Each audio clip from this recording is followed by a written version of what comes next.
Now, mannequins are an essential part of putting together our clothing. That's one of the reasons why we have all these mannequins here. Especially if the majority on your clothing is hung on circular racks, or if it's folded, really helps to have mannequins to display some of the clothing. I mean, this is one brand, but it doesn't have to be all the same brand. If you want to put jeans with a blue camouflage t-shirt, whatever you want to put together outfits for them. People are really pressed for time. Tell them what they need to buy together, merchandise this stuff together, and give them entire outfits, because maybe the guy just came in to buy a shirt, but if you can get him to buy shirt, pants, hats, if we can get 20% of our customers to do that, at the end of the day, we're going to have some great selling days. Al Shapiro, who is Vice President of Corporate Marketing at Liz Claiborne, said, "Today's shopper is time poor and needs to find what she wants, where she wants it, and when she wants it. In other words, we need to be doing the shopping for our customers." Now, if you remember on the beginning of the seminar, we talked about, the fact that a lot of us are selling a lot of clothing. It's becoming more and more important part of our business. I can't say enough. We have to take these mannequins, put outfits together, and again, it could be mix and match. You could put, BDUs from one company with shirts from another, but put together outfits for people. Not really necessary for military personnel, law enforcement personnel. Military personnel have sergeants telling them what they got to go and buy. Law enforcement personnel have departments to tell them what they need to go buy. But especially in areas like fashion, paintball, and I'm going to give you the magic retail word for Army Navy stores, Halloween. Everybody should have a mannequin in their store dressed up as a soldier costume, so that when people walk in and they want to be a soldier for Halloween, it's already there. And because especially I'm a guy, I hate to shop. I mean, I love stores, I love looking at them, but it's actually, when I've got to go and buy stuff, please make it easy for me. Please make it quick for me. If you've got something together on a mannequin, I'll just come in and I'll buy it right away. Avoid wide leg stance models and models in different positions. Now, this happens to be our kids model over here. It really does look cool. It's got a great little, he's bending over and everything. It is a pain in the neck to dress this little guy, let me tell you. So if you have mannequins, if they're on wide stances, if you're going to change them frequently, it can be tough. If you're going to leave them one way for a while, it's not too bad. But you pretty much got to take off every one of his little appendages to get him dressed. It's kind of like dressing like a screaming child. Let's see.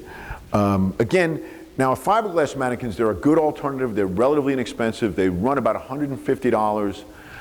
If you think about it, you don't have to sell a ton of extra clothing to get that $150 back. If over 3 months you can sell an extra 20 pairs of pants, you're going to pay for that mannequin.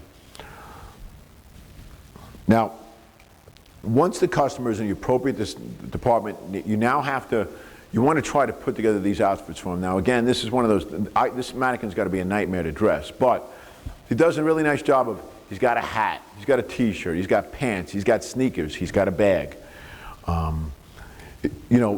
We need to even tell our customers how to accessorize the outfit. What hat should they be wearing? What bag should they be wearing? What sunglasses can they wear with this outfit? I'm telling you, people will just come in and buy the whole thing. Now, you can do the same thing with your own merchandise. One of the things you can do is take some of the military fashion you're selling, and you can mix it in with surplus. We could take a guy, put him in all kinds of vintage fatigues and throw in a European surplus bag. Does two things. It now made the vintage commercial stuff look more authentic because we now threw a piece of surplus with it, and it makes the surplus look cooler because you just put the surplus with some fashion clothing. So it's very easy to mix and match. You could just as easily, if you had a pair of our vintage fatigues, you could just as easily throw, if you have inventory on used BDU tops, you could just as easily throw a used BDU top in with the vintage fatigues. You can certainly mix and match surplus with commercial goods to come out with a really nice look. This is called the hookup. In New York City urban fashion stores, this is the #1 way of merchandising clothing. They will put together an outfit, and I will tell you right now, there are numerous young men walking into urban fashion stores in New York City, and they are saying, I want what the mannequins got. They are buying the hat, they are buying the shirt, they are buying the pants, and they're buying the sneakers. the whole thing all at one time. So by putting together these hookups, putting together these outfits, again, you can decide what merchandise to be there. You don't have to brand it, but you can really help yourselves, and people will buy right off the mannequins.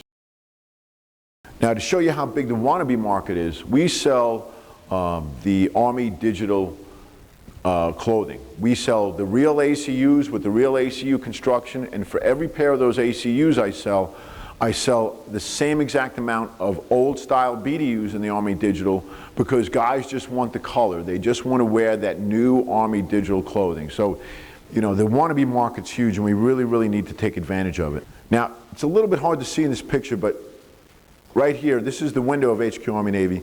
You got a mannequin dressed up in a soldier outfit with a skull mask, and this is just screaming Halloween to me. I really love this, and this is something each of us can do this Halloween season, is setting something up for Halloween, giving people a soldier outfit. Now, I'll even know dealers, they'll put in used web gear if they have them. They have used canteens, which, you know, they might have a little heavy inventory. They can take it, put it on the soldier, make it look really authentic, and then offer one price, maybe a special little discounted price to buy the whole kit and caboodle. And it's amazing how many people just come into the store and they buy the whole thing right off the bat. Now, mannequins aren't just for fashion. They can be great for wannabes as well. Paintball players, I think, are like the ultimate wannabes. And not only do they want to, not only do they want the gear, but they want the latest camouflage. Now, this is a great, they want to look like soldiers. They want, because a lot of these guys are playing soldiers. They want to look like soldiers. So here, besides all the paintball gear, he's got a pair of Marine Corps digital fatigue pants on there too. So we can tell this guy, hey, we can tell the paintball players, yeah, this is the gear you need, and these are the cool pants you want to be wearing at the same time. Another low-cost alternative to mannequins are half mannequins, things like these torsos here, body forms. This half mannequin is really, this is the one we saw before. It's on top of a four-way. Not only on this rack should not only be this t-shirt, nearby this hat should be nearby, and even the aviator sunglasses. Aviator sunglasses are real hot right now. Again, people see the look. Let them buy the whole look and make it easy for them to do that. T-shirt displays. These can be very effective for hanging t-shirts and other male tops. Rothko actually offers these male and female t-shirt forms, and we also sell head forms. And head forms are really good for shapeless hats, like if you're selling knit hats or berets, things that kind of look flat. They do a really nice job of merchandising those.